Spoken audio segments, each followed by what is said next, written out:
Teksokan antara orang-orang yang tidak lagi berpikiran sehat dan yang kehilangan kebenaran, yang mengira ibadah itu adalah suatu sumber keuntungan.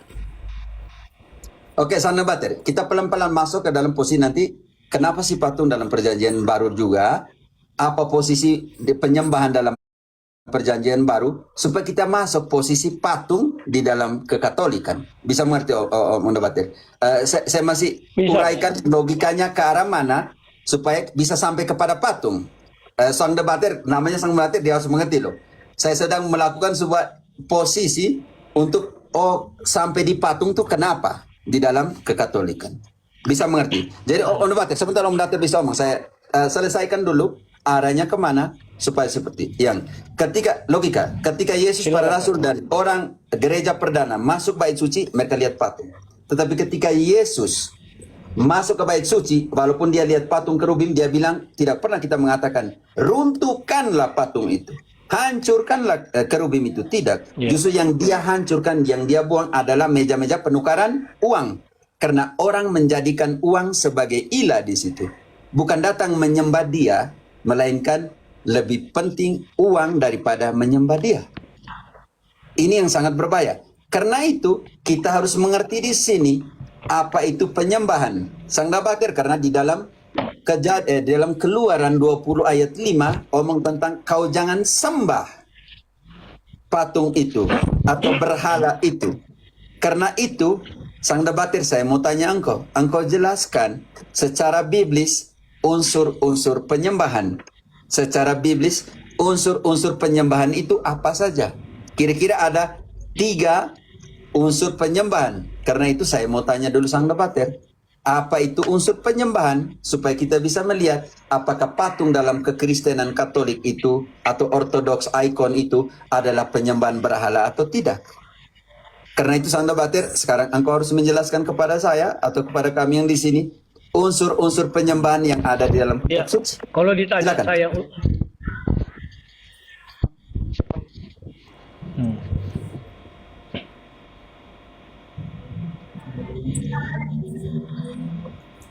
Sinyal ya, Sang Bater, saya tidak dengar, maaf.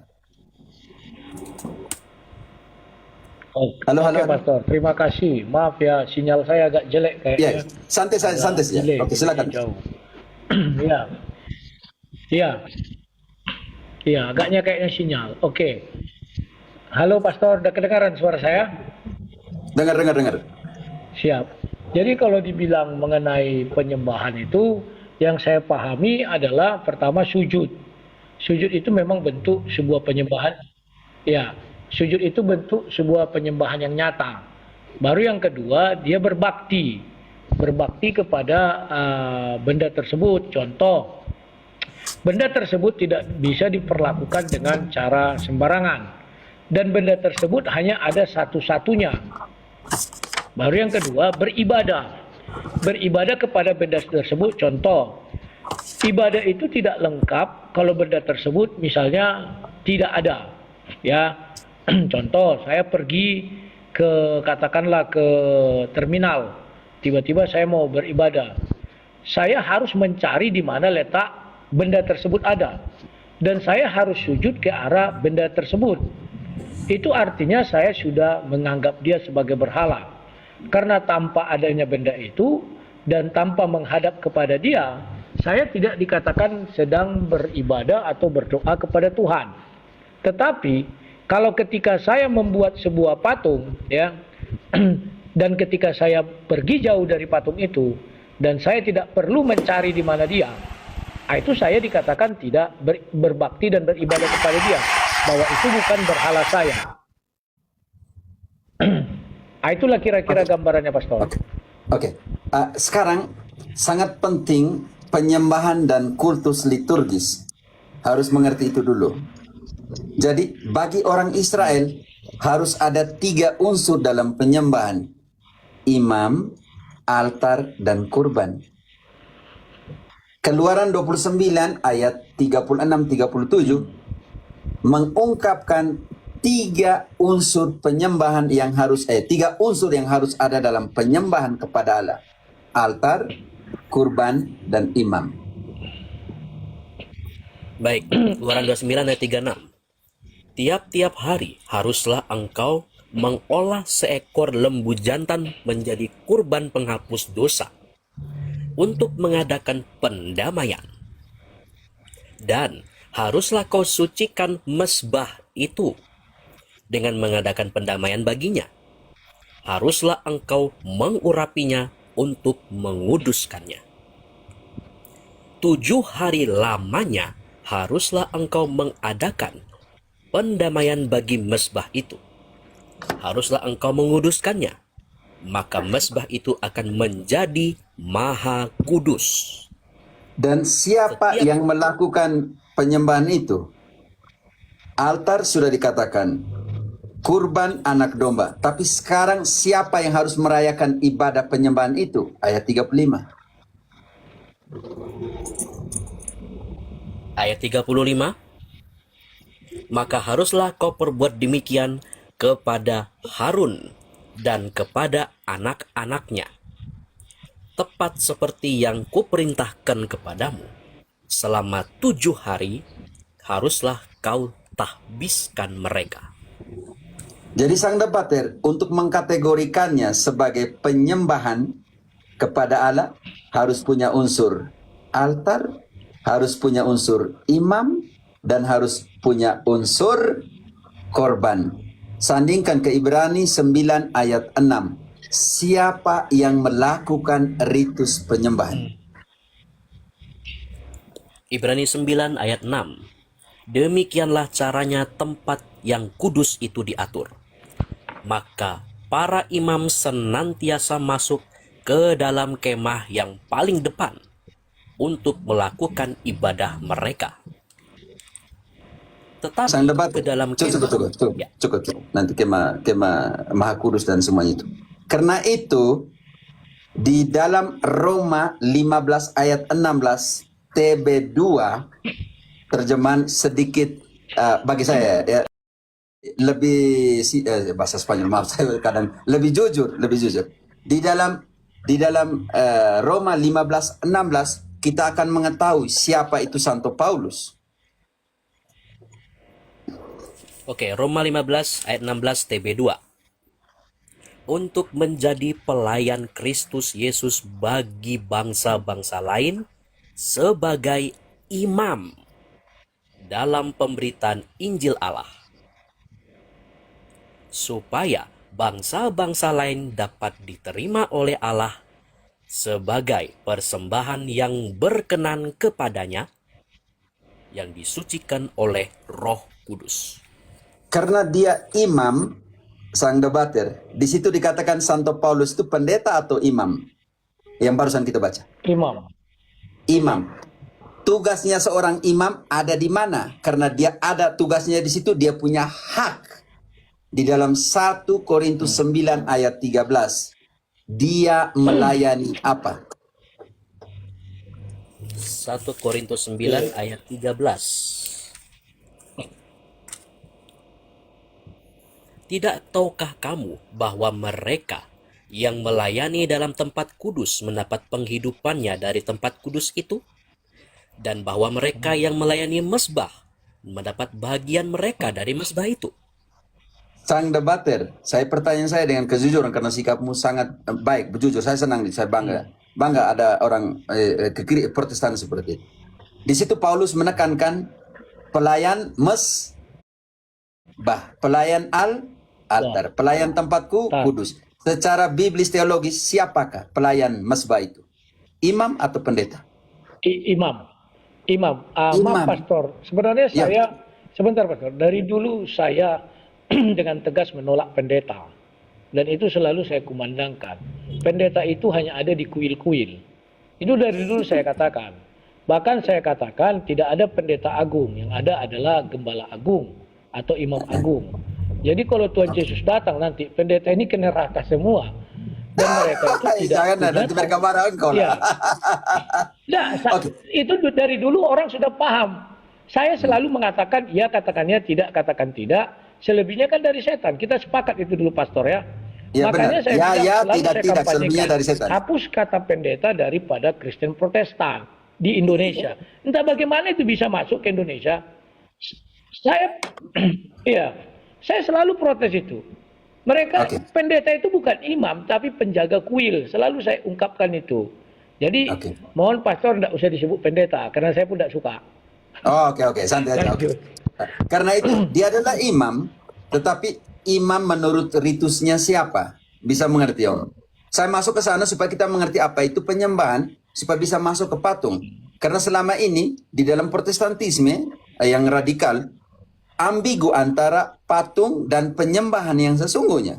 Sedangkan penyembahan yang sesungguhnya harus punya 3 unsur. Imam, altar, dan korban. Paulus bilang dia imam, dia melayani mezbah, dia melayani altar pengudusan. Karena itu kita harus mengerti dulu, di sini ada terjadi namanya perubahan ritus. Itu yang harus kita tekankan, ada perubahan ritus di situ. Oke, dalam Ibrani 10 bantu dulu ayat 6 dia menekan Paulus itu lihat ada ritus lama, ritus Harun, ritus Lewi mempersembahkan korban binatang. Oke. Korban. Ya. Ya, Ibrani 10 ayat 6. Kepada korban bakaran dan kurban penghapus dosa, engkau tidak berkenan. Korban bakaran, korban binatang yang dikorbankan sudah tidak berkenan lagi. Ayat 8. Semua yang dikorbankan walaupun menurut hukum Taurat tidak berkenan lagi kepada Allah.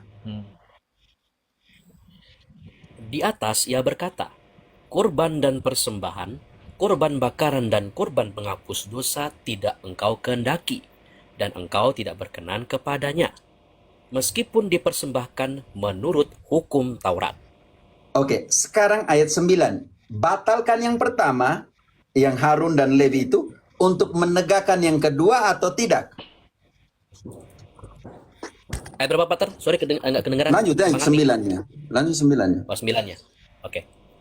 Dan kemudian katanya, sungguh aku datang untuk melakukan kehendakmu.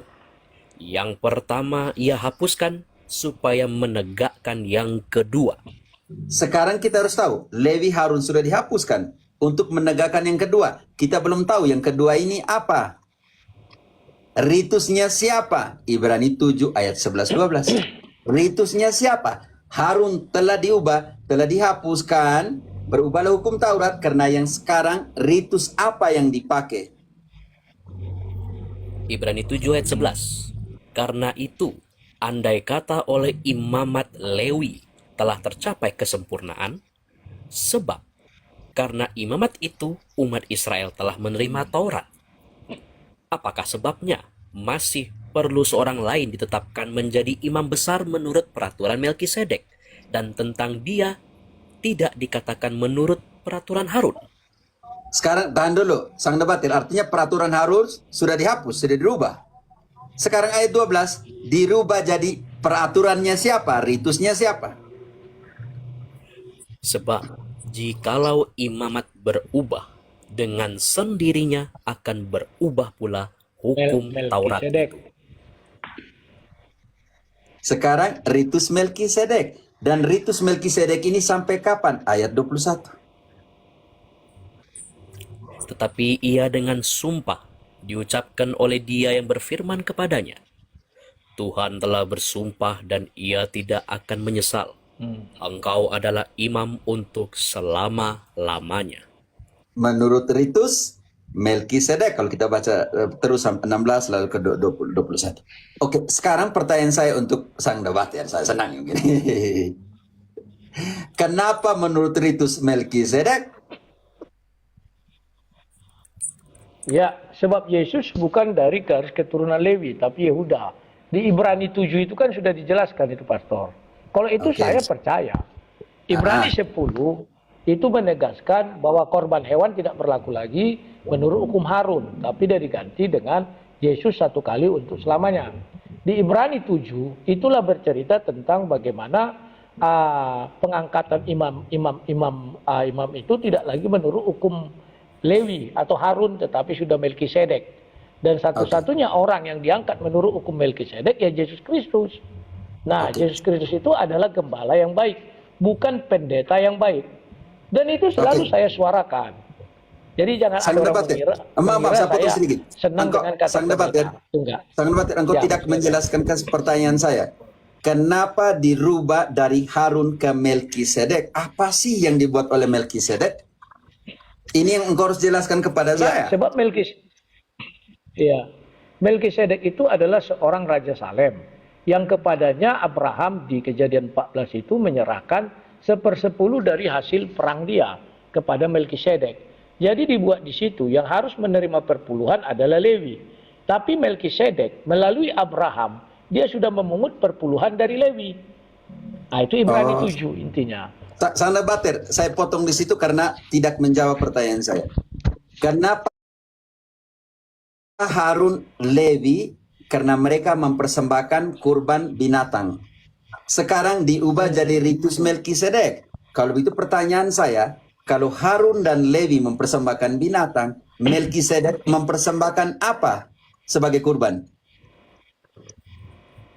Oke, Kalau di saya dalam jawab. Kejadian 14 itu iya, sebentar Pastor. Di Kejadian 14 memang tidak disebutkan korban apa, tapi waktu itu Abraham membawa 1/10 dari hasil rampasan perang. Sang debater, Silakan, di situ Pastor. dijelaskan ayat 18-nya. Apa yang dipersembahkan oleh Melkisedek. Kejadian 14:18 menjelaskan itu, hanya mungkin sang debater tidak baca teliti. Melkisedek imam dari Allah yang Maha Izin, Tinggi coba dan Raja kita baca, Salem. Pastor. Ya, engkau sendiri yang membaca. Engkau sendiri yang membaca. Biar teman-teman, biar saudara kita baca. Kejadian 14 ayat 18. Melkisedek mempersembahkan apa?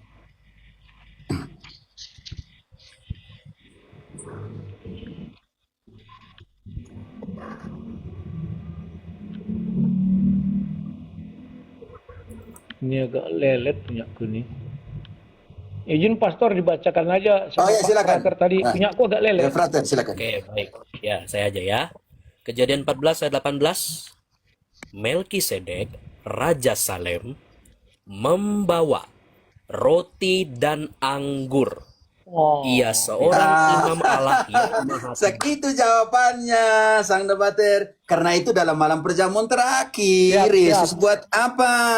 Di dalam, oke, sekarang kita sandingkan ke Lukas Ya, 22 berarti ayat ada. 19-20. Yesus mempersembahkan apa? Bukan lagi roti, tetapi jadi tubuhnya, bukan lagi anggur, tetapi jadi darahnya. Sekarang kita lihat di situ. Lukas 22 ayat 19. Lalu ia mengambil roti, mengucap syukur, memecah-mecahkannya dan memberikannya kepada mereka, katanya, inilah tubuhku yang diserahkan bagi kamu.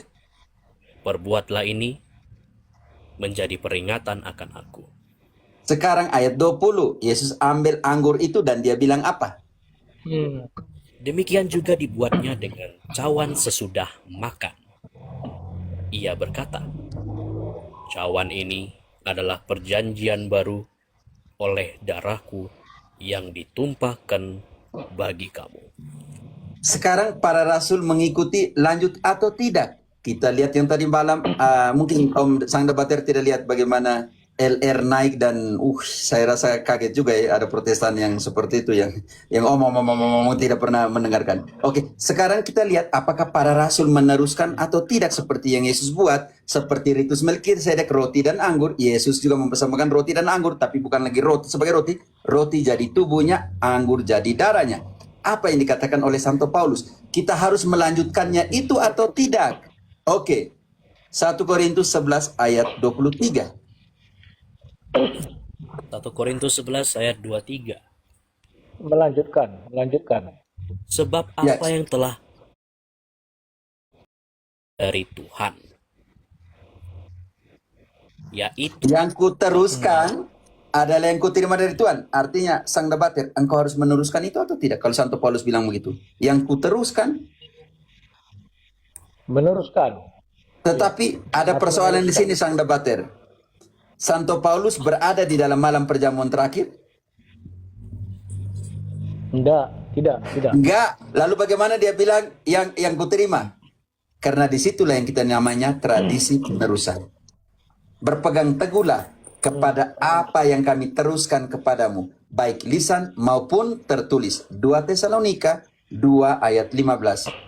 Tetapi saya jangan masuk ke sana tentang tradisi, tapi saya selesaikan dengan tentang penyembahan dalam Ekaristi, supaya kita bisa membedakan patung itu penyembahan atau tidak. Oke, ini yang penting sekali. Oke, sekarang apa yang dia buat? Roti dan anggur atau tidak? Ayat 26-nya, 24-nya. Dan sesudah itu ia mengucap syukur atasnya. Ia memecah-mecahkannya dan berkata, "Inilah tubuhku yang diserahkan bagi kamu.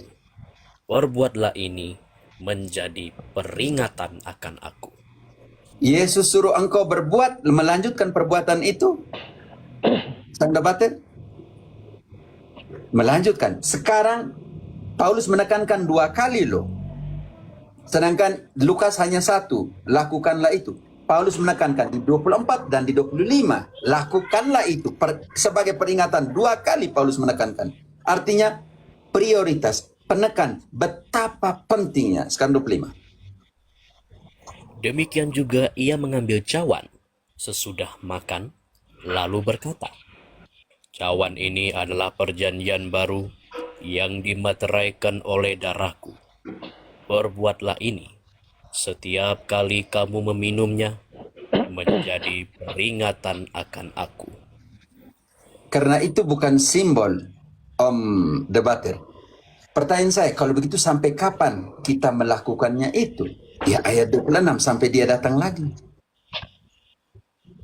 Sebab setiap kali kamu makan roti ini dan minum dari cawan ini, kamu memberitakan kematian Tuhan sampai ia datang.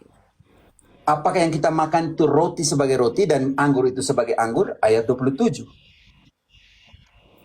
Jadi, barang siapa dengan cara yang tidak layak makan roti atau minum cawan Tuhan, ia berdosa terhadap tubuh dan darah Tuhan.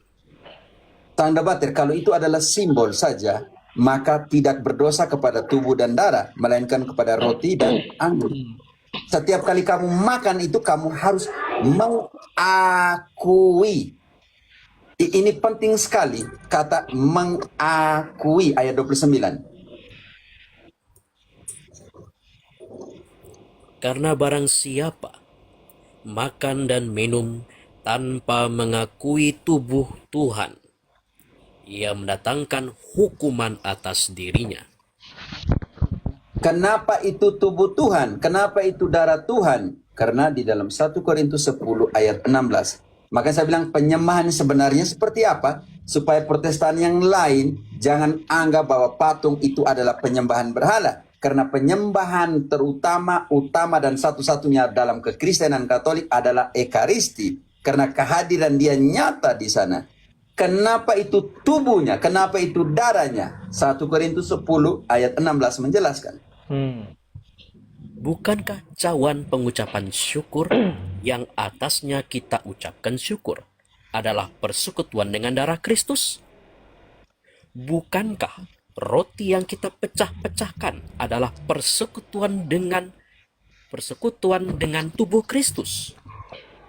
Sudah masuk ke dalam persekutuan yang dalam terminologi Katolik namanya transubstansi. Luther masih menggunakan bukan transubstansi, melainkan konsubstansi. Yesus datang dan masuk ke roti. Yesus datang dan masuk ke anggur. Sedangkan transubstansi di dalam ayat itu koinonia, persekutuan, masuk dan tinggal di dalam, jadi tubuh, jadi darah. Maka dalam pengertian itu, jadi sekarang apa itu penyembahan? Penyembahan, saya sudah jelaskan bahwa kekatolikan, penyembahan utama, terutama dan satu-satunya adalah di dalam Ekaristi, karena kehadiran nyata dia di sana. Yohanes 6 ayat 55. Dagingku adalah apa? Darahku adalah apa? Yohanes 6 ayat 55. Sebab dagingku adalah benar-benar makanan, dan darahku adalah benar-benar minuman. Dia ada di sana. dalam iman Katolik, dan juga dalam kitab suci mengatakan itu. Pertanyaan sekarang, kalau seandainya patung itu sebagai penyembahan berhala, dan sang debater bilang saya punya korpus Kristus di belakang di salibnya, itu bukan penyembahan berhala. Kenapa? Karena sebuah penyembahan harus punya tiga unsur harus dimiliki: imam, altar, dan korban. Pertanyaan saya, di mana di depan patung ada imam, ada altar, ada korban di dalam kekatolikan? Tanda bater. Di mana Di gereja. ada tiga unsur itu ketika orang Katolik punya patung di depan? Imam, altar, gereja, dan di gereja. korbannya. Iya. Tetapi di patung-patung itu ada tiga unsur yang ditaruh di depan patung itu: imam, altar, dan kurban, atau tidak ada? Kalau Tidak yang tahu, saya bisa pernah mengerti, lihat Anda di Bater, gereja aku bisa Katolik, mengerti dulu itu di ada sini. ngerti Itu nggak? kan Cuma namanya ornamen bahwa liturgis. karena ada delay. Oh ya. Iya. Oh. Sang Debater. Iya. Sang Debater. Halo, Sang Debater. Halo, halo. Bisa dengar nggak? Halo Pak. Agak Sang delay Debater karena bisa dengar? sinyal tempat kami kurang bagus karena mau hujan. Bisa. Bisa Saya dengar, bisa bisa mendengar dengar. Bapak. Oke. Cuman agak Di situ delay. pertanyaan, di depan sebuah patung di dalam gereja Katolik, di situ ada imam yang mempersembahkan korban di atas altar di depan patung itu?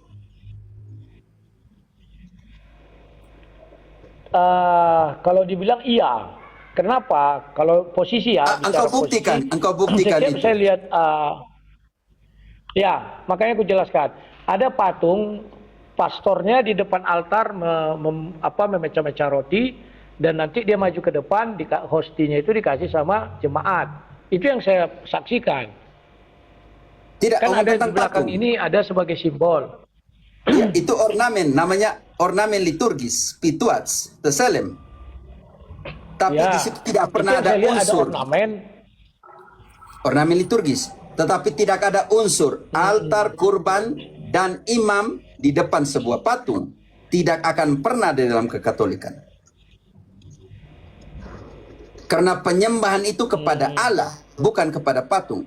Karena itu, engkau pernah lihat orang taruh patung di atas altar untuk dikorbankan tubuh dan darah kepada dia, untuk diadorasikan di situ, untuk dirayakan oleh seorang imam. Orang taruh di altar Katolik ada patung dan semuanya di situ.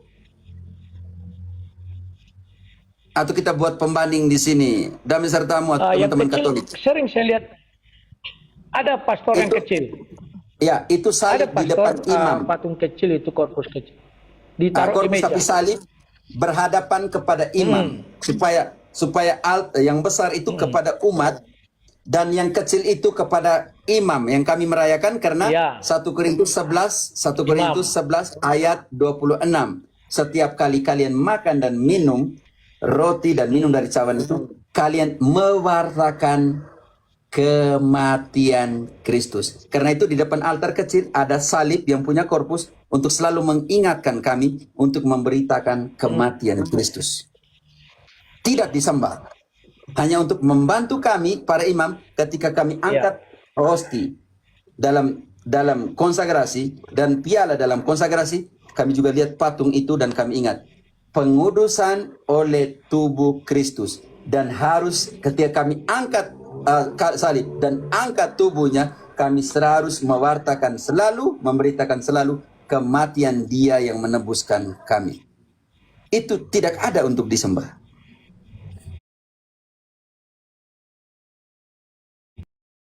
Penyembahan berhala di dalam perjanjian baru itu apa? Bisa mengerti, sang debater? Paulus menjelaskan dalam 2 perikop, Efesus 5 ayat 5. Apa itu penyembahan berhala? Efesus 5 ayat 5. Karena ingatlah hal ini baik-baik. Tidak ada orang sundal, orang cemar, atau orang serakah.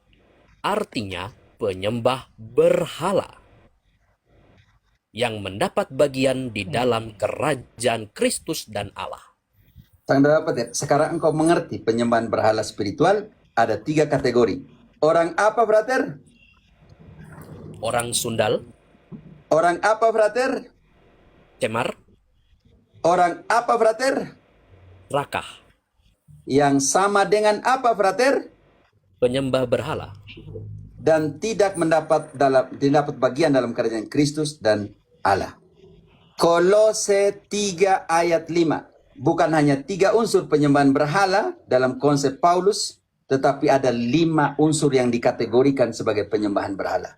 Silakan Kolose 3 ayat 5. Kolose 3 ayat 5. Karena itu matikanlah dalam dirimu segala sesuatu yang duniawi, yaitu percabulan, kenajisan, hawa nafsu, nafsu jahat, dan juga keserakahan yang sama dengan penyembahan berhala. Sandal Bater, saya sudah menjelaskan posisi Katolik terhadap patung. Dan posisi Katolik dan kitab suci untuk mengkategorikan apa itu penyembahan berhala.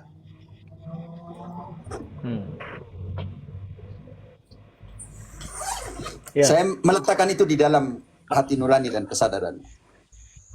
Aku tambahkan sedikit bisa, Pakar. Silakan. Saya sih mendengar tadi ya dari Paman Debaters tadi, sepertinya seperti juga orang Protestan yang lain gitu ya. Melihat karena orang Katolik mencium, menunduk, lalu kemudian itu memberi kesan mereka tuh orang Katolik menyembah gitu ya. Jadi dari sikap tubuh itu kemudian orang berpikir seperti itu. Benar ya, Paman Debater ya? Oh tidak, saya tidak mengatakan demikian. Saya bilang sujud. Bukan Iya, artinya mencium. Mencium itu dengan kan tidak posisi dengan sujud, dengan ada yang mungkin bukan paman, tapi ada yang lain cium. Artinya dari sikap-sikap lain. itu kemudian menimbulkan kesan orang Katolik itu menyembah gitu kan? Padahal Mereka kalau lain. hanya dari sekedar sikap itu, kalau kita mau berpikir realistis ya paman ya, bukankah kita melakukan itu juga terhadap orang lain, terhadap orang yang kita cintai misalnya? Jadi itu sebenarnya bukan berarti penyembahan, tetapi bentuk hormat terhadap sesuatu begitu ya. Bukan penyembahan, karena penyembahan tuh kalau di kitab suci itu seperti yang Romo udah jelaskan, saya tidak ingin ulangi lagi gitu. Nah artinya kan sebenarnya di sini ya sederhananya ada salah paham atau salah tangkap, salah makna dari orang-orang yang hanya melihat gitu kan. Mereka kan bukan di dalam, artinya posisinya di luar kan.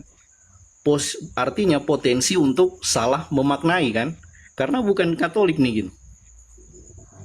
Kami juga paham, ini sebenarnya mereka tuh salah paham aja.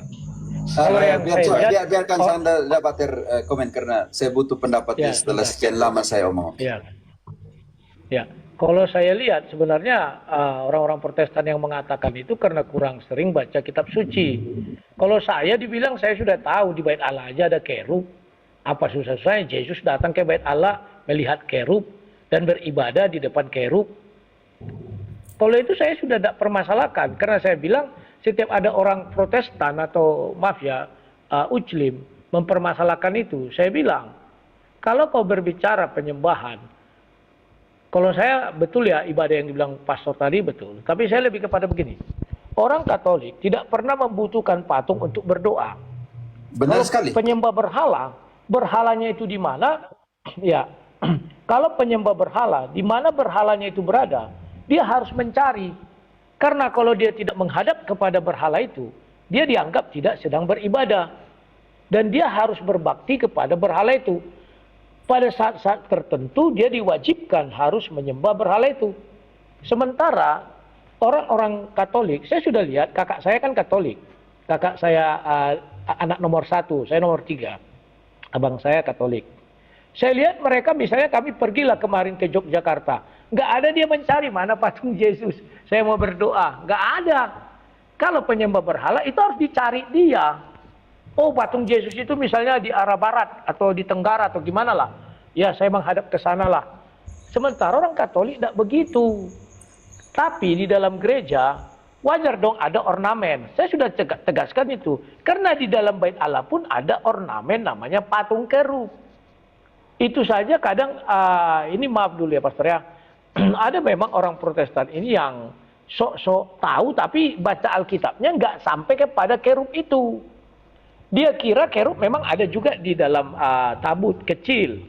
Ya, di atas tabut itu kan ada juga patung kerubnya. Tapi seperti yang Pastor bilang itu ada yang sampai 9 meter. Dan itu tertulis di dalam kitab suci. Ya. Dan kalau saya pikir-pikir, ya itu pendapat saya. Itu orang-orang yang tidak pernah membaca tentang kerub itu. Makanya mereka selalu ngegas, Katolik menyebut. Ya. Maaf, saya butuh engkau tanggapi konsep penyembahan berhala menurut Santo Paulus dalam Efesus 5:5 tadi dan Kolose 3 ayat 5. Apakah dia omong tentang patung penyembahan berhala itu? Atau dia omong tentang situasi hidup? Tidak. Tidak, tapi tentang situasi hidup. Kalau di Rasul Paulus menekankannya seperti itu. Tapi kalau perjanjian lama menekankannya memang sebuah benda. Contoh Baal. Baal itu kan sebuah benda dari batu yang selalu disujuti orang dan dianggap itu adalah Tuhan. Makanya kita lihat di 1 Raja-Raja 18 itu Elia berhadapan dengan 450 nabi-nabi Baal. Bahkan dia bisa mengejek berhala-berhala itu. Nah itu, kalau bedanya konsepnya di zaman perjanjian lama memang berupa benda, setelah Rasul Paulus itu merupakan sikap hidup. Itu yang bisa saya tambahi, Pastor. Oke, ya penting sekali. Saya bangga ya teman-teman. Lihat dong teman-teman Protestan yang lain ya. Semoga banyak Protestan yang punya pemikiran, mentalitas, cara berpikir seperti sang debater. Saya tidak memperlakukan teman-teman semua seperti ini. Tapi kalau datang dan panas-panas, bagaimana? Itu agak susah juga ya. Saya tidak berkelahi dengan sang debater. Sang debater saya berkelahi dengan engkau hari ini kan. Saya pengen tepuk tangan juga Pater ini, tapi manual aja nih Pater ya, buat Paman Debaters nih. Manual aja Paman, nggak ada fitur tambahan nih. Iya santai aja, maksudnya dialog loh, cari kebenaran dengan cara seperti itu. Kenapa seorang hamba Tuhan harus seperti apa? Tapi yang lain yang bilang hamba Tuhan ini nih, waduh gila kita kepala. Tadi malam saya bilang, aduh Tuhan nih saya ini bongkar sana sini kitab suci ini. Begini kan berhadapan dengan ini, kayaknya kita harus tabah juga ya dalam pengertian ini. Tapi kalau semua saudara-saudara Protestan seperti ini, bongkarlah daftar kitab suci, bongkarlah apa yang ada dalam kitab suci, kita terima loh kalau itu ada dalam kitab suci. Makanya saya selalu bilang kepada Protestantisme, pulanglah back to Bible, pulanglah kepada kitab suci, tetapi benar-benar jangan comot-comot ayat suka-suka. Yang tadi Om Sang Debater bilang, mereka tidak baca semua, baca sepotong seolah-olah itu selesai. Ini jadi persoalan berat.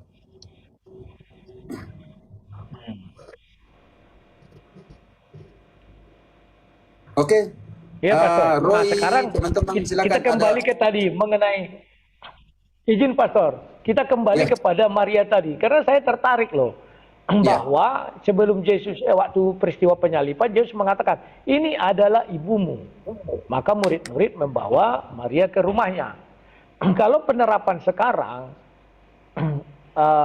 live di Jeddah, kok di Jeddah ya? Saya balas BA satu pastor online. Tidak apa, santai saya dengar. Oh pantasan, ya oke. Di tempat saya nggak muncul masalahnya. Ya jadi ada nggak bentuk lain selain daripada bagaimana bentuk-bentuk kita menghadirkan Maria ke dalam rumah kita. Sebentar Pastor, izin dulu. Orang sering mengatakan betapa pentingnya Maria bagi orang Katolik dan dikatakan Bunda Tuhan. Saya bilang, kamu kan ayatnya itu ada, kamu jarang baca. Di Lukas 2 itu sudah jelas-jelas Elizabeth yang mengatakan, Ibu Tuhan Lukas datang 1. kepadaku. Lukas 1. Lukas 1. 42. Ya, Lukas 1, sorry. Ya. Jadi mereka nggak pernah baca itu atau gimana? Setelah saya beri penjelasan, baru mereka mengerti. Oh, jadi ada ya Bang? Ada. Bukan orang Katolik yang menciptakan itu, tetapi Elizabeth yang penuh dengan Roh Kudus. Nah, sekarang pertanyaan saya, Pastor, ada nggak atau bentuk-bentuk apa saja kita bisa menghadirkan Maria di rumah kita? Itu aja, Pastor. Silakan. Terima kasih, Pastor. Terima kasih. Ini penting sekali. Benar apa yang dikatakan sang debater. Katolik bisa berdoa tanpa patung. Kalau dia menyembah patung, dia harus cari. Seperti kakaknya harus cari patung ada di mana. Kakaknya tidak melakukan itu. berarti kita tidak menyembah patung. Oke, kita menyembah Tuhan. Hanya patung-patung yang ada di gereja atau di rumah adalah ornamen liturgis, ornamen ibadah. Itu harus dipisahkan. Oke, sekarang kita lihat dulu, bawa perempuan ini, ibu ini ke rumah. Kita tekankan ayat itu dulu, tapi nanti tanya tadi bagaimana cara menghadirkan situasi ini ke Maria ini di dalam seluruh kehidupan sebagai seorang Katolik. Ini penting sekali pertanyaannya, teman-teman. Oke, sekarang kita baca dulu Yohanes 19 ayat 26-27. Ketika Yesus melihat ibunya dan murid yang dikasihnya di sampingnya, berkatalah ia kepada ibunya, "Ibu, inilah anakmu." Kemudian katanya kepada murid-muridnya, "Inilah ibumu." Dan sejak saat itu, murid itu menerima dia di dalam rumahnya.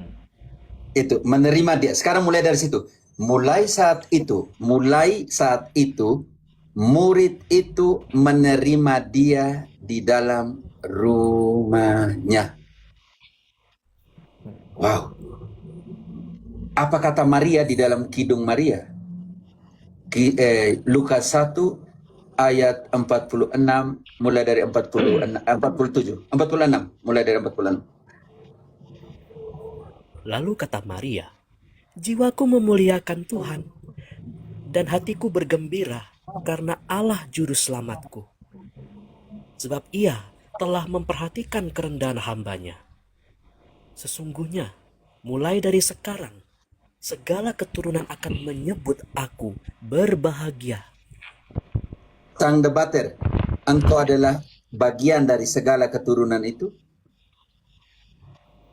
Ya, harusnya ya. Seharusnya iya, harusnya iya. Berarti engkau akan mengatakan kepada Maria, Bahagia. dan segala keturunan itu sampai selama-lamanya siapa saja? Ayat 55. Seperti yang dijanjikannya kepada nenek moyang kita, kepada Abraham dan keturunannya, untuk Sampai kapan? selama-lamanya. Artinya kau katakan berbahagia kepada Maria segala keturunan itu. Keturunan Abraham itu, janji dari Abraham itu kepada segala keturunannya sampai kapan? Selama-lamanya. Sekarang pertanyaan saya. Bunda Maria mati?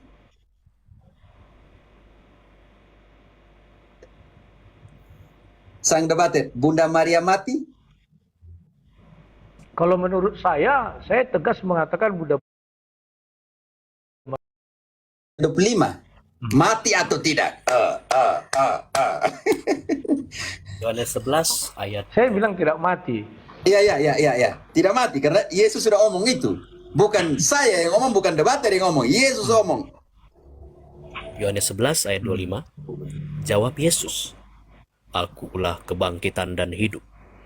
Barang siapa percaya kepadaku, ia akan hidup walaupun ia sudah mati." Bunda Maria mati, sang debater? Kalau saya bilang iman saya mengatakan tidak mati karena dia di surga. Tidak mati. Oke, kenapa tidak mati? 1 Korintus 15 ayat 50. Kita ini tidak mati semuanya, melainkan kita akan di apa? Saudara-saudara, inilah yang hendak aku katakan padamu, yaitu bahwa daging dan darah tidak mendapat bagian dalam kerajaan Allah, dan bahwa yang binasa tidak dapat mendapat bagian dalam apa yang tidak binasa. Lanjut. Sesungguhnya Ada aku suatu melihat- rahasia, sang debater. Santo Paulus akan mengatakan kepada engkau sebuah rahasia. Mau tahu rahasianya, sang debater? Mau tahu sang rahasianya? Mau tahu Roy, rahasia Santo Paulus yang akan katakan kepada Ya, kita? mari kita buka. Lanjut kita buktikan ayat selanjutnya. Sesungguhnya Ya. aku menyatakan suatu rahasia kepadamu. Kita tidak akan mati semuanya, tetapi kita semua akan diubah.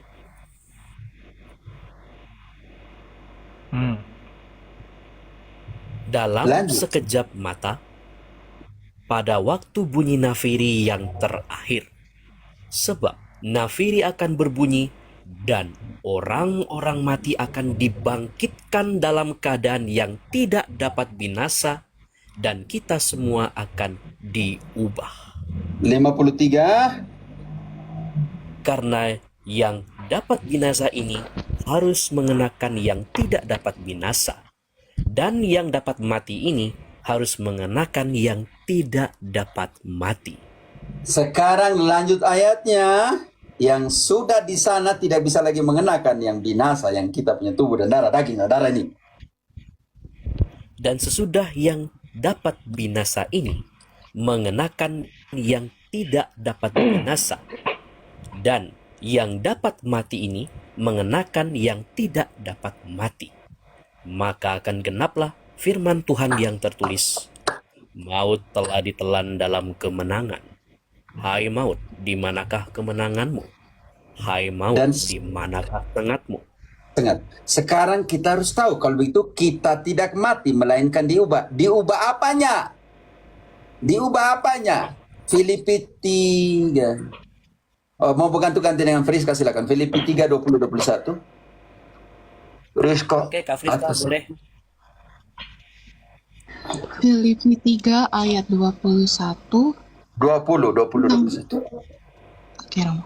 Karena kewargaan kita adalah di dalam sorga, dan dari situ juga kita menantikan Tuhan Yesus Kristus sebagai Juru Selamat, yang akan mengubah tubuh kita yang hina ini, sehingga serupa dengan tubuhnya yang mulia, menurut kuasanya yang dapat menaklukkan segala sesuatu kepada dirinya.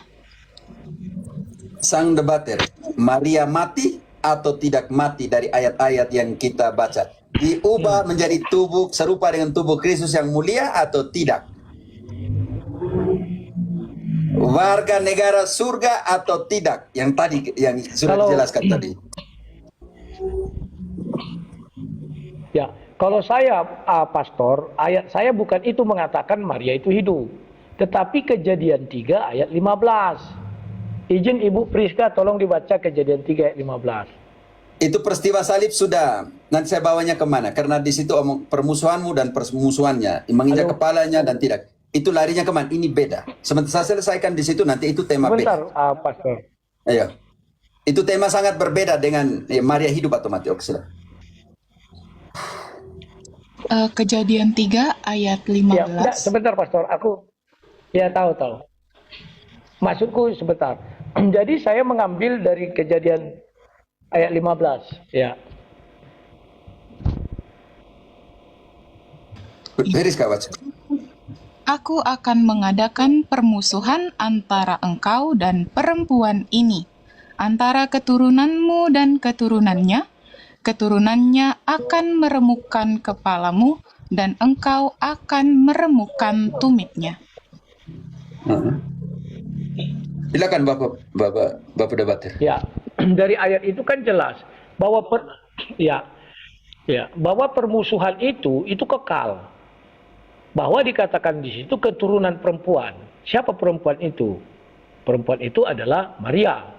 Hanya Maria yang punya keturunan perempuan. Yakni keturunannya adalah Yesus. Bahwa dikatakan di situ, aku akan mengadakan permusuhan antara engkau dan perempuan ini. Kalau Maria mati, artinya permusuhan sudah selesai. Berarti kalahlah Maria. Kalahlah perempuan itu. Sementara ayat itu tidak menceritakan bahwa perempuan itu kalah.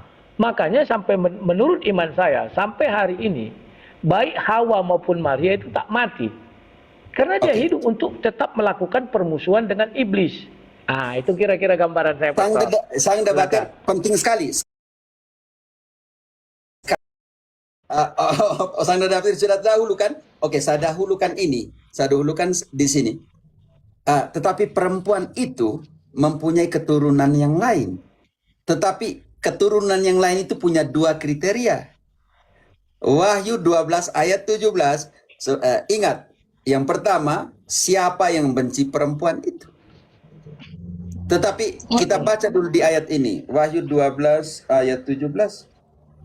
Engkau bukan saya bongkar semua dari kristologi, eklesiologi sampai mariologi, tapi tidak. Maka marahlah naga itu kepada perempuan itu, lalu Tahan dulu, pergi. Priska, tahan dulu. Naga itu apa? Ayat 9. Apakah yang sama tidak? Ular purba, ular apa namanya? Antigua, susah untuk dalam Spanyol Iblis. diterjemahkan. Iblis, ular apa? Iblis, Ular ya, apa? ular naga. Ya, nanti Kejadian Ular naga. 3:15 diulangi di situ. Setan itu adalah ular apa yang ada di Kejadian 3:15? Oke. Bilang, dan naga besar itu, si ular tua, yang disebut iblis atau setan, yang menyesatkan seluruh dunia, dilemparkan ke bawah. Ia Sampai sekarang kau dilempar- mengerti. Gitu sudah. Engkau sudah mengerti sekarang Kejadian 3:15 yang engkau bawa tadi. Ular tua itu diulangi kembali di dalam Wahyu. Iya. Ular tua itu. Tetapi iblis Wahyu. ini ayat 17 dia benci kepada siapa? Ayat 17, maka marahlah naga itu kepada perempuan itu, lalu pergi memerangi keturunannya yang lain, Tahan yang dulu. Keturunan yang lain. Sejak kapan dia lahirkan itu? Oh, di ayat 5 dia hanya punya satu keturunan. Kita turun ke ayat 5. 5, maka ia melahirkan seorang anak laki-laki yang akan menggembalakan semua bangsa dengan gada besi. Tiba-tiba anaknya itu dirampas dan dibawa lari kepada Allah dan ke tahtanya. Sang pendapater, kenapa di situ tidak disebut anak-anaknya lahir banyak orang? Di situ hanya dibilang seorang anak dan anak itu adalah raja. Maka Friska engkau tahan di Wahyu, kita kembali lagi membuktikan di dalam Lukas 1 ayat 31 yang Maria lahirkan itu raja atau tidak? Lukas 1 ayat 31. Saya langsung aja, Pater. Sesungguhnya engkau akan mengandung dan akan melahirkan seorang anak laki-laki, dan hendaklah engkau menamai dia Yesus. Ia akan menjadi besar dan akan disebut Anak Allah yang Maha Tinggi. Dan Tuhan akan mengaruniakan kepadanya tahta Daud bapa leluhurnya. Dan ia akan menjadi raja atas kaum keturunan Yakub sampai selama-lamanya, dan kerajaannya tiada akan berkesudahan. Pulang kembali ke Wahyu. Baca dulu Friska. Perempuan itu melahirkan seorang raja ayat 5 atau tidak? Tetapi nanti ayat 17 bilang dia punya keturunan yang lain. Bagaimana mengoneksinya, menghubungkannya, isi dan keseluruhannya seperti apa? Analogi ayat ini larinya kemana? Ini penting ya teman-teman Protestan. Saya sementara buat kuliah bagaimana hermeneutik dan eksegesi dianalogikan, isi dan keseluruhan, penggenapan dari mana. Minta maaf ya teman-teman Protestan, kembali kepada kitab suci. Oke, lanjut. Ayat 5, maka ia melahirkan seorang anak laki-laki yang akan menggembalakan semua bangsa dengan gada besi. Tiba-tiba anaknya itu dirampas dan dibawa lari kepada Allah dan ke tahtanya. Oke, sekarang dibawa ke tahtanya. Lukas bilang tadi dia akan melahirkan seorang raja dan kerajaannya tidak akan punah. Pertanyaan saya, perempuan ini dibawa kemana? Maka sekarang kita masuk Mariologi, kita masuk dulu yang namanya Maria terangkat ke surga. Sekarang ayat 6-nya, perempuan itu dibawa kemana? Ayat 6, perempuan itu lari ke padang gurun, di mana telah pelihara di situ 1260 hari lamanya. Oke, tahan. 1000 dalam konsep numerologi Wahyu, khususnya 1000 itu angka tak terhingga. Tak terhingga, waktu yang tak terhingga. Lalu dia bawa ke tempat itu jauh dari iblis atau tidak? Ayat 14. Ayat 14, kepada perempuan itu diberikan kedua sayap dari burung nasar yang besar, supaya ia terbang ke tempatnya di padang gurun, di mana ia dipelihara jauh dari tempat ular itu selama 1 masa dan setengah masa. Akhirnya selama-lamanya perempuan itu dibawa ke tempat yang jauh, yang tidak ada iblisnya lagi. Satu-satunya tempat yang tidak ada iblis itu di mana, Sang Debater? Sekarang engkau punya jawaban tadi. Surga. Saya minta Surga, engkau surga. ulangi. Terbukti di ayat 14 bahwa Surga. perempuan itu Betul. diberikan sayap dari burung nasar yang besar dan dibawa ke padang gurun, tempat yang disiapkan oleh Allah, ayat 6 tadi, supaya dipelihara 1000 masa, 1 masa, 2 masa, setengah masa, dan 1000 berapa tahun hari itu dalam waktu, bukan hari, waktu dalam pengertian itu. Berarti engkau sekarang ketiga kalinya saya mau tanya, karena itu jawaban engkau dari tadi, bahwa Maria tidak mati, dan tidak mungkin kalau dia mati keturunan yang lain tidak ada lagi, karena permusuhan akan berakhir. Sekarang ayat 14 membuktikan dia dibawa ke tempat yang disiapkan oleh Allah, ayat 6 itu, dan diberikan 2 sayap dari burung nasar yang besar, di mana tempat itu tidak ada iblis lagi, artinya jauh dari iblis-iblis itu. Tempat manakah yang tidak ada iblis?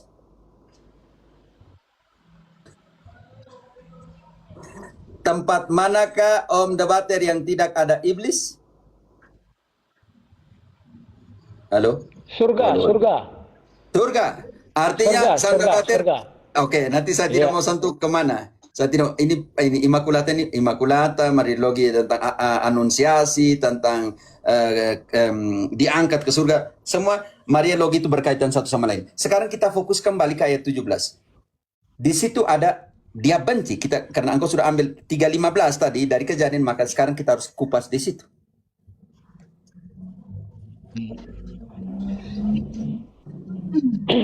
Pada perempuan itu, 17. lalu, 17 ini Romo.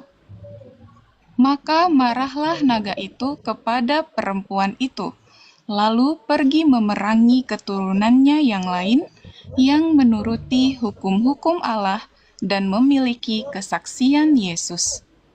Sekarang Sang Debater, perempuan itu mempunyai keturunan yang Lain. yang lain itu punya 2 kriteria. Yang pertama, mempunyai hukum-hukum Kristus. Yang kedua, menjadi saksinya siapa? Ya, saksinya Kristus. Berarti 2 kriteria dari keturunan perempuan itu. Yang pertama, memiliki hukum Kristus, perintahnya Kristus dimiliki oleh mereka. Yang kedua, mereka ini menjadi saksinya Kristus. Kriteria pertama, siapa yang menerima hukum perintah yang diberikan oleh Kristus? Kisah 1 ayat 2. Kisah 1 ayat 2. Sampai pada hari ia terangkat. Sebelum itu, ia telah memberi perintahnya oleh Roh Kudus kepada rasul-rasul yang dipilihnya. Kriteria pertama, keturunan perempuan itu, keturunan yang lain dari perempuan itu adalah siapa yang menerima perintah-perintah. Rasul-rasul. Kriteria kedua, siapa yang menjadi saksi dari Kristus, ayat 8.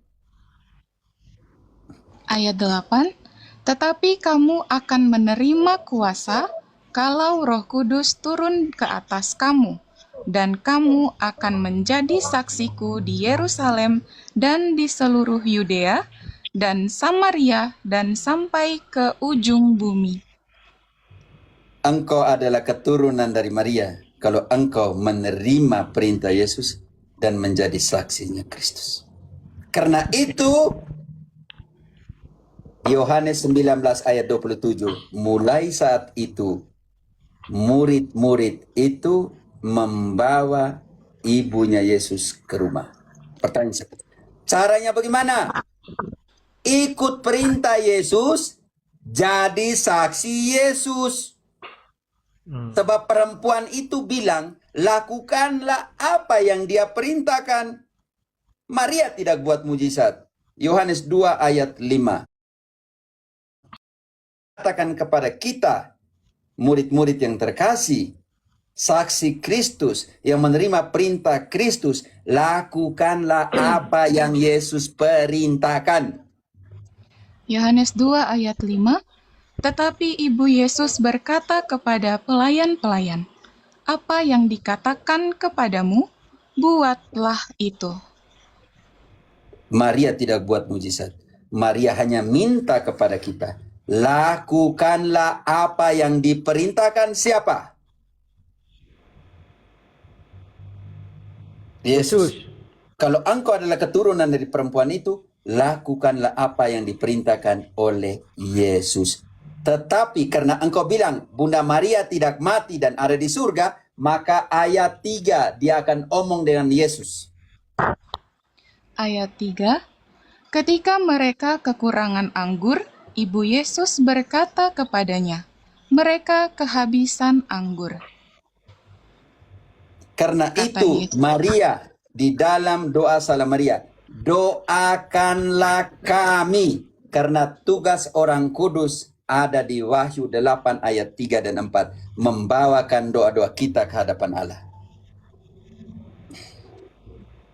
3, maka datanglah seorang malaikat lain, dan ia pergi berdiri dekat mezbah dengan sebuah pedupaan emas.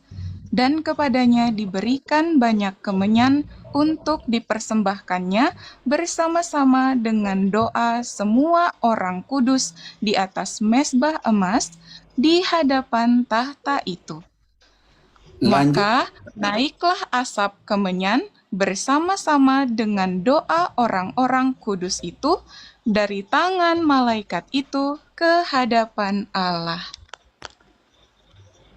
5 ayat 8, tugas dari orang kudus yang ada di surga untuk apa? Mendoakan atau tidak? 5 ayat 8, ketika ia mengambil gulungan kitab itu, tersungkurlah keempat makhluk dan ke-24 tua-tua itu di hadapan anak domba itu, masing-masing memegang satu kecapi dan satu cawan emas penuh dengan kemenyan. Itulah doa orang-orang kudus. Karena mereka masih hidup menurut kitab suci, dan itu sang debater sudah bilang, maka tugas dari kita semua, 1 Timotius 2 ayat 1, naikkanlah 3 jenis doa. 1 Timotius 2 ayat 1, pertama-tama aku menasihatkan, naikkanlah permohonan, doa syafaat, dan ucapan syukur untuk semua orang. Apa itu doa sahabat sang debater? Doa yang kau buat untuk orang lain. Pengertian doa sahabat itu. Sekarang, makanya di dalam doa Salam Maria, itu sangat biblis. Salam Maria penuh rahmat. Lukas 1:26. Karena omong tentang Maria logi, saya minta maaf, saya lapis semua Maria logi. Ya. Sang debater, kalau engkau adalah Protestan yang sola Skritura, doa Salam Maria itu sangat biblis. Lalu kenapa engkau tidak pakai? Kalau seandainya yang menyalami pertama Maria adalah malaikat, dan kita ini manusia, Gabrielo menyalami Maria, kenapa kita yang manusia pengikut Kristus ini tidak bisa menyalami Maria seperti malaikat menyalami dia? Lukas 1 ayat 26, bagian pertama dalam doa Salam Maria. Salam Maria penuh rahmat, keritomene. Ayat 26, dalam bulan yang ke-6, Allah menyuruh malaikat Gabriel pergi ke sebuah kota di Galilea bernama Nazaret. Lanjut. Kepada seorang perawan yang bertunangan dengan seorang bernama Yusuf dari keluarga Daud. Nama perawan itu Maria. 28 kunci dari doa bagian pertama Salam Maria. Ketika malaikat itu masuk ke rumah Maria, ia berkata, salam, hai engkau yang dikaruniai, Tuhan menyertai engkau. Perhatikan, Salam Maria penuh rahmat. Jangan takut Maria. Maria takut ayat 29. Ayat 29, Maria terkejut mendengar perkataan itu, lalu bertanya di dalam hatinya, apakah arti salam itu? 30. Apa kata malaikat? Kata malaikat itu kepadanya, "Jangan takut, hai Maria, sebab engkau beroleh kasih karunia di hadapan Allah."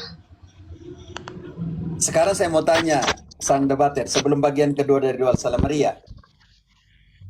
Sang debater, Luther bilang sola gratia, hanya kasih karunia. Benar tidak?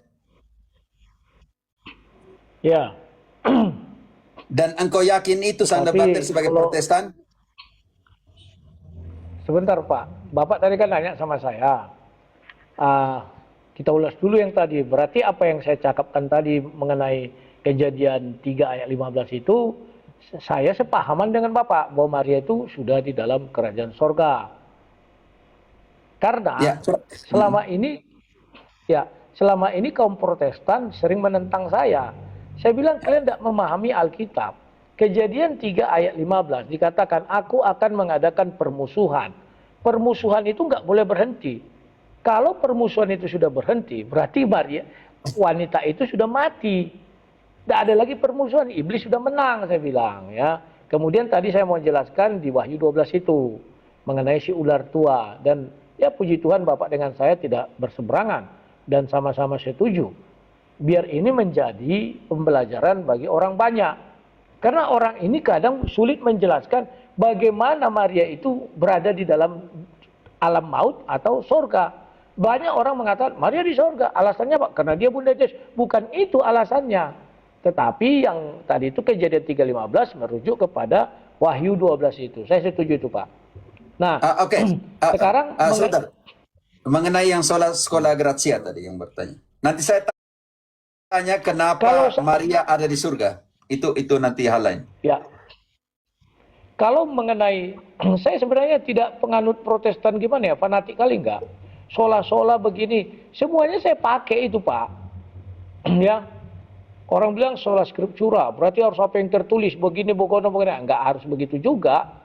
Sedangkan yang tertulis itu ada yang tersurat, ada yang tersirat.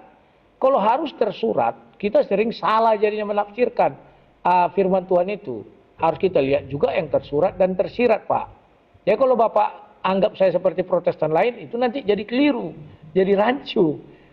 Ya, makanya ya kita diskusinya kalau bisa tanpa memandang saya Protestan atau Bapak Katolik. Karena saya pun setiap pengajaran di tempat saya tidak pernah mengatakan Katolik dan Protestan. Enggak. Kenapa Protestan pun bisa mendengar pengajaran dari orang Katolik. Saya sekarang mendengar pengajaran dari Bapak. Bisa apa enggak? Ya bisa dong. Ya, tapi hati-hati jatuh saya tidak mau kita jatuh dalam relativisme semua sama. Ini sangat berbahaya. Saya tidak bilang semuanya sama. Sang debater, sekarang saya masukkan dalam debat. Karena keselamatan itu bergantung kepada doktrin yang kau ajarkan. Bukan mulai dari iman. Karena engkau harus buktikan dalam kitab suci bahwa menurut Bapak keselamatan itu mulai dari mana? Kita tinggalkan Maria dulu. Maria logi kita hilangkan sedikit. Ya. Karena tadi engkau sudah potong dengan tema lain, saya ikut supaya ikut alurmu. Sekarang kau buktikan dalam kitab suci keselamatan itu karena apa? Itu besok kita buat Pak. Karena ini sudah jam 11 biar besok saya bisa masuk lagi. Silakan. Besok hari Minggu saja bisa habis langsung. Ya, karena tadi makanya saya bilang saya selesaikan Maria logi dulu supaya Bapak jangan dulu bilang kepada relativisme pengajaran. Saya selesaikan Maria logi dulu. Sebentar Pak. Doa Salam Maria itu sangat biblis. Sebentar Pak, sebentar. Kita kan masih punya banyak waktu. Dalam artian tidak usah malam ini harus kita bantai sampai pagi. Ya. Tidak. Dan saya jelaskan karena tentang Maria. Ya. Maka saya jelaskan selesai tentang Maria. Baterai saya sudah tinggal 10%. Nanti kalau mati mendadak itu karena baterainya habis ya Pak ya. Bukan saya tidak menghargai. Oh tidak Pak. Ya, silakan, sangat dipahami. Oke, di sini doa Salam Maria, kita kupas doa Salam Maria. Salam Maria penuh rahmat, sapaan malaikat kepada Maria. Lukas 1 ayat 28. Penuh rahmat, keretumene. Ini penting sekali. Sang debater, penuh rahmat ini Lukas yang sama menggunakan dua terminologi yang berbeda. Penuh rahmatnya Stefanus diterjemahkan ke Indonesia sebagai penuh rahmat. Tetapi di dalam bahasa Yunani bukan keritomene, melainkan pleres kerito. Dua kata yang berbeda. Tetapi kenapa Maria dia pakai kata khusus keritomene, sedangkan Injil Lukas dan Kisah Para Rasul ditulis oleh Lukas yang sama. Kita buktikan penuh rahmatnya Maria di dalam Lukas 1:28 digunakan terminologi Yunani keritomene. Sedangkan di dalam Kisah, bantu dulu 6 ayat ke-8, untuk Stefanus itu juga diterjemahkan ke Indonesia penuh rahmat. Tetapi bahasa koine, Yunani koine, tidak digunakan kata yang sama keritomene, melainkan kata lain. 8. Dan Stefanus yang penuh dengan karunia dan kuasa mengadakan mujizat-mujizat dan Cukup. Sang debater, kenapa Lukas yang sama menggunakan dua terminologi yang berbeda untuk penuh rahmat? Kepada Maria digunakan keheritomene, artinya pasif di situ, dikaruniai sebelum, selama, dan sesudah. Artinya ada kekekalan di situ rahmat itu. Sedangkan di Stefanus, Kisah 6 ayat 8, penuh rahmat juga, tetapi digunakan pleres kerito. Pada saat itu saja. Itulah perbedaan. Karena itu malaikat bilang, Salam Maria kehiritomene. Salam Maria. Salam kepada rahmat yang sudah ada, yang ada, dan yang akan selalu ada. Itu kekhususan yang diberikan oleh penggunaan kata penuh rahmat. Perbedaan sangat jelas. Yang kedua, Salam Maria penuh rahmat, Tuhan sertamu. Sudah dijelaskan itu. Sangat jelas di kitab suci. Terpujilah engkau di antara wanita dan terpujilah buah tubuhmu Yesus, buat rahimmu. Lukas 1 ayat 42. Lukas 1 ayat 42. Lalu berseru dengan suara nyaring, diberkatilah engkau di antara semua perempuan dan diberkatilah buah rahimmu. Selesai. Salam Maria penuh rahmat, Tuhan sertamu, terpujilah engkau di antara wanita dan terpujilah buah tubuhmu Yesus. Santa Maria Bunda Allah. Lanjut ayatnya. Ayat 10. 10 bukan, tidak ada 10 di situ. Oh, oke. Ayat 43. Siapakah aku ini sampai ibu Tuhanku datang mengunjungi aku? Santa Maria Bunda Allah. Siapakah aku ini sampai ibu Tuhanku Bunda Allah mengunjungi aku?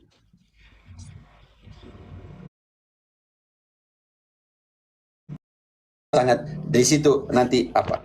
Oke, kembali kepada Maria Lobi. Yang pertama, kenapa bagaimana menghadirkan Maria? Karena dia tidak mati di surga menurut Bapak tadi. Maka yang kita buat adalah seperti yang dibuat oleh para rasul.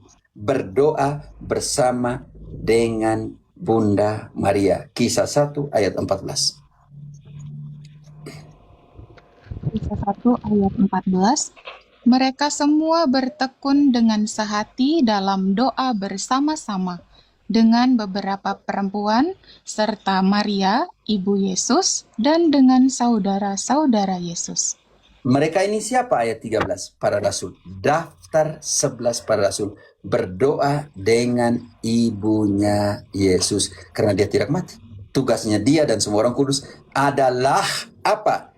Adalah membawakan doa-doa kita. Orang kudus tugasnya apa? Menghakimi dunia bersama dengan Yesus. 1 Korintus 2. Friska, jangan marah Friska, tidak dengar sama sekali. Kamu orang-orang kudus. Jaringan kak, ulang. Jaringan. Aku kata. 1 Korintus 6 ayat 2. Atau tidak tahukah kamu bahwa orang-orang kudus akan menghakimi dunia Dan jika penghakiman dunia berada dalam tangan kamu, tidakkah kamu sanggup untuk mengurus perkara-perkara yang tidak berarti? Bunda Maria orang kudus. Nanti waktu Yesus datang untuk kedua kalinya, Yesus datang dengan siapa? 1 Tesalonika 3:13. 1 Tesalonika 3:13, kiranya Dia menguatkan hatimu, supaya tak bercacat dan kudus di hadapan Allah dan Bapa kita pada waktu kedatangan Yesus Tuhan kita dengan semua orang kudusnya. Kalau tidak ada orang kudus, bagaimana Yesus datang nanti dengan semua orang kudus yang tertulis dalam kitab suci? Kita kembali kepada Kejadian 3:15, dipenuhi dalam Wahyu 12, dan sekarang ketika Paulus menutup surat Roma, dia bilang apa? Roma 16 ayat 20. Satu-satunya surat ketika Paulus tidak ke Korintus, tidak ke Filipi, tidak ke Tesalonika, satu-satunya surat ketika Paulus mengatakan setan akan berada di bawah apamu. Roma 16 ayat 20. Roma 16 ayat 20, semoga Allah sumber damai sejahtera segera akan menghancurkan iblis di bawah kakimu. Lanjut. Kasih karunia Yesus Tuhan kita menyertai kamu. Sang debater, tergenapi dalam surat Roma. Ketika Paulus menuliskan kepada gereja Roma, dia mengatakan bab 16 ayat 20, penggenapan dari Kejadian 3:15 di dalam suratnya kepada gereja Roma, dia tulis seperti ini. Gereja Roma, dia tulis seperti ini. Baca kembali.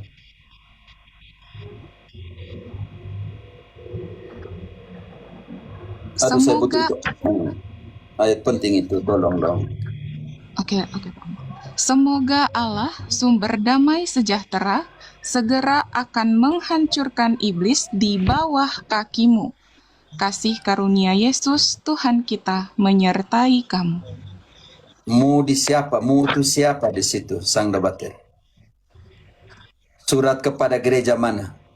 Satu-satunya surat Paulus yang mengatakan, semoga kasih karunia dari Anak menaruh iblis di bawah kakimu.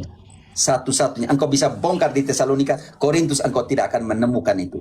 Hanya satu-satunya ayat itu ada di Roma 16 ayat 20. Karena apa? Karena iman gereja Roma sudah ada di mana saja. Roma 1 ayat 8. Roma 1 ayat 8. Pertama-tama aku mengucap syukur kepada Allahku oleh Yesus Kristus atas kamu sekalian, sebab telah tersiar kabar tentang imanmu di seluruh dunia. Kalian ini siapa? Ayat 7. Kalian imanmu telah tersebar di seluruh dunia. Pertama-tama aku mengucap syukur kepada Allah karena telah tersebar kabar tentang imanmu di seluruh dunia. Mu ini siapa? Mu yang imannya sudah tersebar di seluruh dunia ini siapa saja? Ayat 6, ayat 7-nya. Yang tinggal di Roma, Priska tolong ayat-ayat penting. Senyap. Bukan salah, hanya tolong baca. Baik-baik. Tahan, tarik napas karena itu ayat-ayat kunci. Roma ayat 7. Kepada kamu sekalian yang tinggal di Roma, orang kudus, kasih karunia menyertai kamu dan damai sejahtera dari Allah Bapa kita dan dari Tuhan Yesus Kristus. Kalian yang ada di Roma, ayat 8. Aku mengucap syukur. Ayat 8. Pertama-tama aku mengucap syukur kepada Allahku oleh Yesus Kristus atas kamu sekalian, sebab telah tersiar kabar tentang imanmu di seluruh dunia.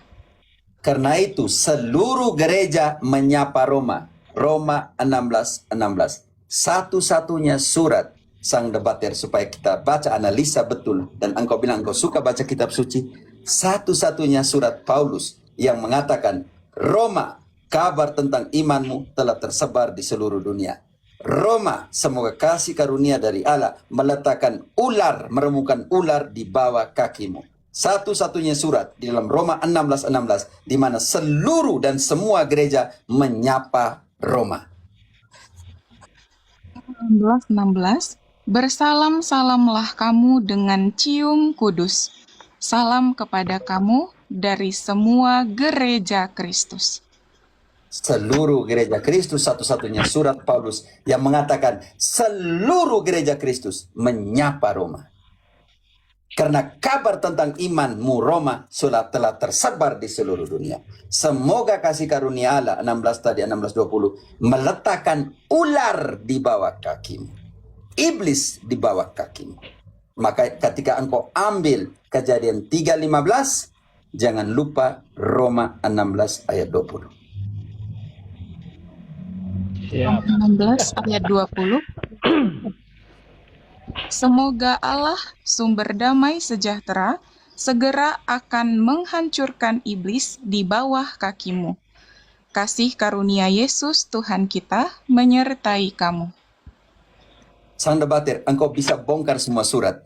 Tidak ada pernyataan Paulus seperti dalam Roma 16:20. Tidak ada pernyataan Paulus mengatakan seluruh gereja Kristus menyapa Roma. Tidak akan ada di surat yang mengatakan kabar tentang imanmu Roma telah tersebar di seluruh dunia. Tidak akan pernah temukan di surat Paulus yang lain. Hanya di Roma. Ya. Tapi pastor izin. Justru karena itulah kalimatnya jelaskan seluruh gereja menyapa Roma. Artinya memang gereja itu banyak. Makanya saya Pertanyaan saya. Kalau diskusi, sebentar dulu pastor. Kalau kita diskusi seperti ini enak kita bicara kekristenan.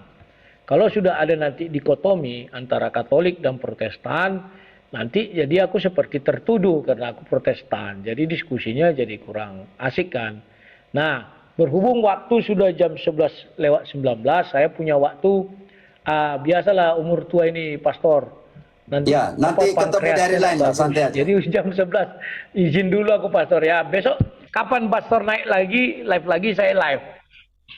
Siap. Sekitar Senin Jadi Selasa, ini saya sangat hari Minggu asik nggak bisa, diskusinya. Kapan?